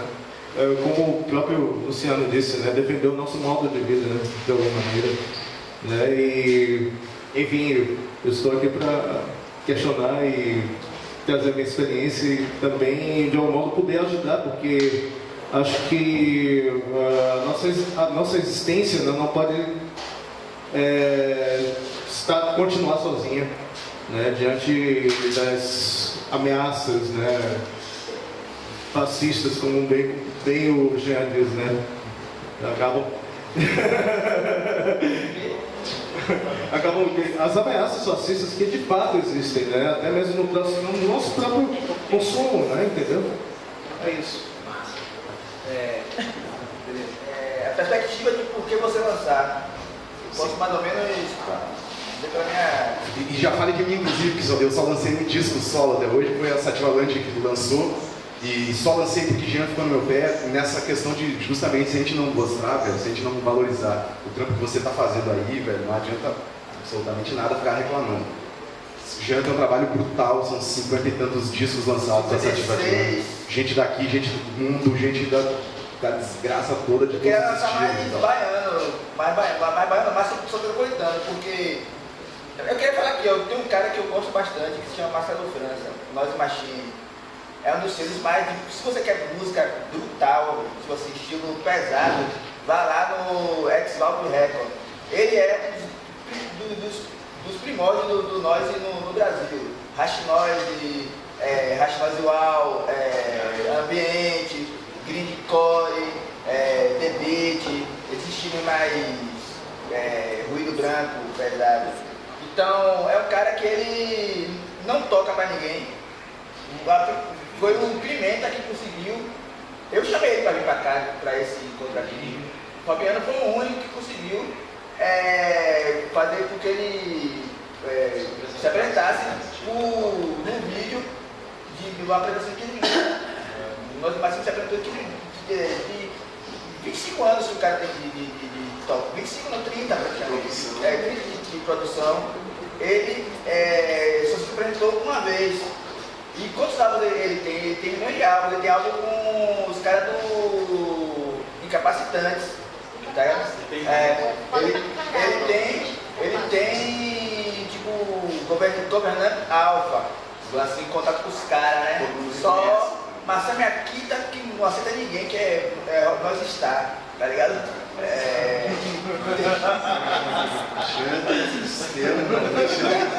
Tá ligado, velho? Então, tipo assim, o que eu vejo no rolê é que tem pessoas que precisam ser valorizadas e pessoas que precisam, que nosso rolê não dá dinheiro. Então, o que é que dá é um material simbólico, que você tem que citar as pessoas. Eu acho importante, eu posso ter alguns defeitos assim, de caráter, como sou meu santo, e posso ter defeito de um bocado de coisa. Mas uma coisa que tem que ficar claro são as pessoas que fazem e fazem num ritmo que é alucinante. O pessoal fala de Suzana, que Suzana lança não sei quantos discos, mas tem pessoas que elas estão agora lançando uns 10 discos, vamos dizer assim. Isso é um modo de fazer que não pode ser ignorado. E tem que, o porquê disso? Eu não vou repetir minha fala anterior, mas o que eu quero dizer é o seguinte: quando eu faço um curso de museologia, lá temos duas matérias, documentação e. Tem documentação, eu posso falar de cultura material e imaterial, mas eu vou falar mais de documentação e colecionismo. Nós podemos encarar o que nós fazemos como uma expressão de pessoas que usam curadorismo para criar bibliotecas para o uso, entre aspas, pessoal e acaba sendo divulgado, porque, porque coleção? A coleção não é algo que um depositório, existe seletividade ali no que tem. Então, se você analisa a seletividade, você vai saber mais ou menos o perfil da pessoa que é dona do selo, do perfil, do rolê, tem toda uma história, existe uma história não, um universo, sabe? E que se a gente, pelo menos, está no rolê e todo dia vê as pessoas, tá ligado? Eu acho que é mais do que, sabe, pontuar. Tipo, pra mim, Marcelo França, Nós Machine, os milhões de produtos dele, tem o Elias que sumiu, do Street of Rage, tem porque muita gente precisa ser citada, porque ele não vai ter mais a oportunidade, ele não tendo a oportunidade que nós estamos tendo aqui, sacou? Eu gosto de Dodge Plus, que coisa mais insana do que aquele cara que lança o Thiago Malta.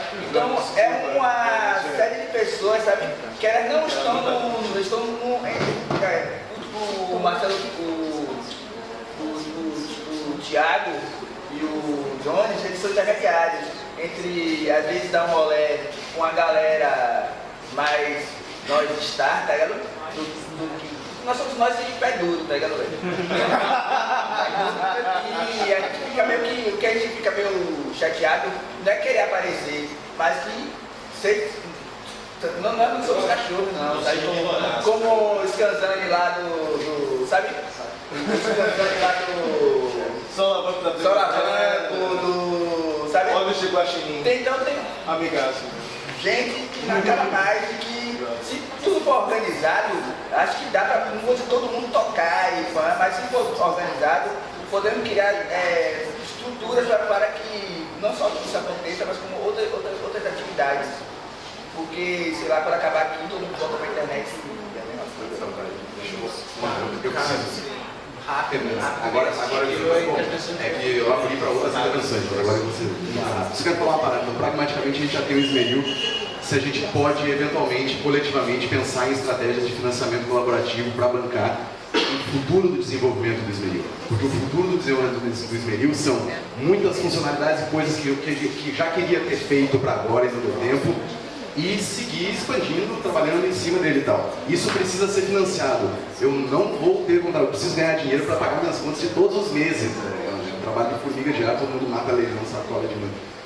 eu não tenho como trabalhar o que eu preciso trabalhar em cima dessa ferramenta que a gente já tem, que tem um potencial brutal, e a gente precisa pensar pragmaticamente aqui, então, se a gente está querendo respostas, soluções, atitudes, etc., vamos falar de uma eventual atitude prática, que é criar uma rede de financiamento colaborativo para bancar o desenvolvimento desse software, por exemplo. Porque é um software que já existe, ele pode divulgar músicas, é uma plataforma de composição, uma plataforma de migração.